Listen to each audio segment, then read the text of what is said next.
আসসালামু আলাইকুম। কেমন আছেন সবাই? আশা করছি ভালো নেই কেউ, কারো মন ভালো নেই। তারপরও সবাই অনেক বেশি ভালো থাকেন, এটাই দোয়া করি সবার জন্য। আসলে মনটা অনেক দিন যাবৎ অনেকটাই খারাপ। মানে কোনো ভিডিও মেক করে এডিট করে ভয়েস দিয়ে ছাড়ার মতো মন মানসিকতা নেই। মনটা অনেক খারাপ, অশান্ত এবং অস্থির হয়ে আছে। আমি জানি আমার মতো বাংলাদেশে এমন কোনো মানুষ নেই যাদের মনটা ভালো এই মুহূর্তে।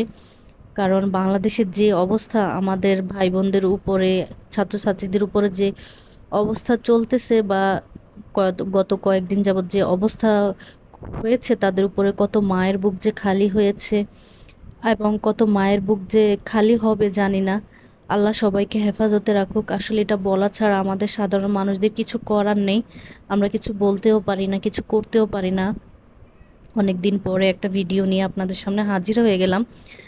কারণ ভিডিও ছাড়তে আসলে ইচ্ছে করতেছে না, যার কারণে মানে অনেকটা রাত হয়ে যাওয়ার পরেও এখনও ভিডিওটা দিতে বাধ্য হলাম। কারণ যেহেতু এটা একটা প্রফেশন, একটা প্রফেশনের মানে জায়গা, এটাকে প্রফেশন হিসেবে যেহেতু বেছে নিলাম, কাজ তো করতেই হবে। কি করব, কিছু করার নেই।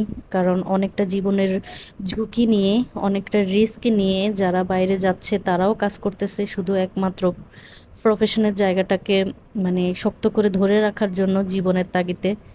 তো ভাবলাম যে কতক্ষণ আর চুপ করে থাকবো, একটা ভিডিও দিয়েই নিই। আজকে সারাদিন কোনো ভিডিও দিই নেই আমি। কারণ যখনই ফেসবুক খুলি, ইউটিউব খুলি, মায়েদের কান্না দেখে আসলে আমি নিজেকে আর শান্ত রাখতে পারি না। নিজের চোখে মানে অজান্তে পানি চলে আসলো। ভাইদের লাশগুলো দেখে, বোনদের অবস্থা দেখে আসলে নিজেকে আর মানে টিকিয়ে রাখতে পারতেছি না। অনেক খারাপ লাগতেছে, মনটা আসলে অনেক খারাপ। আমি জানি আমার মতো এরকম সবারই মন খারাপ, কিন্তু বাধ্য হয়ে সবাই সবার কাজ করে যাচ্ছে। ফেসবুক ইউজাররা ফেসবুকে কাজ করে যাচ্ছে, ইউটিউবরা ইউটিউবের কাজ করে, মানে যে যার জায়গায় যে যার প্রফেশনের অবস্থান থেকে কাজ করে যাচ্ছে। তো আসলে মানে গত কয়েকদিন বাংলাদেশের যে অবস্থা হয়েছে ছাত্রছাত্রীদের উপরে, আমাদের ভাই বোনদের উপরে, তা আসলে মেনে নেওয়ার মতো না। আসলে যারা হারিয়েছে তারাই জানে কি হারিয়েছে। যারা হারায় তারাই বুঝে যে কি হারায়। যার বাবা নেই, যার মা নেই, যে বাবা হারায়, যে মা হারায়, কিংবা যারা সন্তান হারায় বাবা বা জীবিত থাকা অবস্থায়, মানে নিজের সন্তানের লাশ দেখা লাগে, নিজের সন্তানকে মাটি দিতে হয়, এটা মেনে নেওয়া যে কত কষ্ট। যার নাই, যাদের নাই, যাদের গেছে, তারাই এটা খুব ভালো বলতে পারবে। তো যাই হোক, আসলে আমি এখন মানে আসছি, একটা ভিডিও মেক করলাম, এডিট করলাম, অনেক কষ্ট করে ভিডিওতে ভয়েস দিলাম।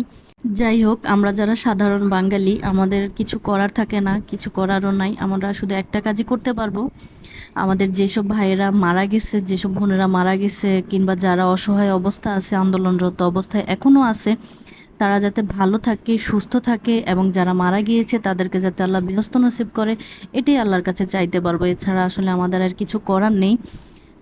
যাই হোক, তো যে যেখানেই আছেন অনেক বেশি ভালো থাকবেন, হেফাজতে থাকবেন, আপনজনদের জন্য দোয়া করবেন। যারা বাইরে যাচ্ছে তারা যাতে আবার সুস্থ সবলভাবে ঘরে ফিরে আসতে পারে নিজেদের কাছে, এটার জন্য দোয়া চাইবেন। তো আমরা সবাই সবার জন্য দোয়া করব। যে যে অবস্থানে আছেন সে অবস্থানে অনেক বেশি সতর্ক থাকবেন, ভালো থাকবেন, সবার জন্য সবাই এটুকুই শুধু চাইবেন। এছাড়া আমাদের আর চাওয়ার কিছু নাই। খুব খারাপ লাগে যারা এখনও মানে হাসপাতালে কাতরাচ্ছে, মৃত্যু যন্ত্রণায় ভুগতেছে, যারা আন্দোলনরত অবস্থায় এখনও আছে, তারা যাতে অনেক বেশি ভালো থাকে। নিজেদের আসলে আমার নিজের পরিচিতদের মধ্যে অনেকেরই খবর শুনেছি যারা মারা গিয়েছে, অনেকে শুনেছি যারা অসুস্থ অবস্থায় আছে। আমার কাছের মানুষদের, আত্মীয় স্বজনদের ক্ষেত্রে এগুলো শুনেছি, যার কারণে মনটা অনেক অশান্ত হয়ে আছে, খুব খারাপ লাগতেছে। তো যাই হোক, সবাই অনেক বেশি ভালো থাকবেন। আমার ভিডিওটি যদি দেখে থাকেন তাহলে অবশ্যই একটা লাইক করবেন আর একটু শেয়ার করে দিবেন, যাতে সবাই কথাগুলো শুনতে পারে। তো অনেক বেশি ভালো থাকবেন। আল্লাহ হাফেজ, শুভরাত্রি, আসসালামু আলাইকুম।